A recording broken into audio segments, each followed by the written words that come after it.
अस्सलामुअलैकुम दोस्तों, मेरा नाम मोहम्मद अस्करी है। बिस्मिल्लाहिर्रहमानिर्रहीम। एक बेसहारा औरत कंधे पर मश्क लेकर अपने घर की तरफ चली जा रही थी। एक अनजान आदमी ने उसे देखा तो उसके हाथ से मश्क लेकर अपने कंधे पर रख ली और उसके साथ चल पड़ा। छोटे छोटे बच्चे अपनी माँ का इंतजार कर रहे थे।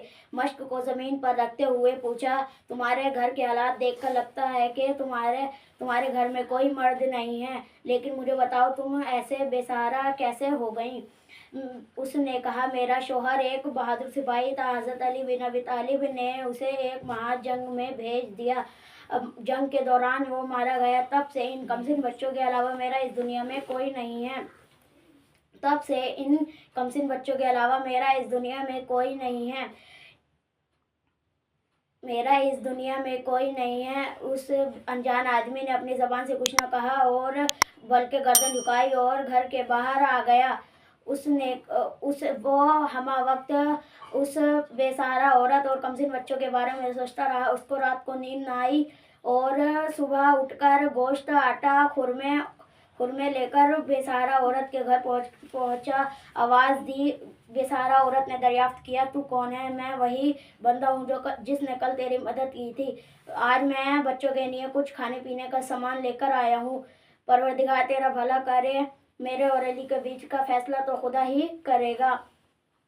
मेरे और अली के बीच का फैसला तो खुदा ही करेगा। ये कहकर हजरत अनजान आदमी ने कहा, मेरा दिल चाहता है कि मैं कुछ सवाब का काम अंजाम दूँ। तुम आटा गूंद कर रोटियां पकाओ, इतने में तुम्हारे बच्चों को बहलाता हूँ।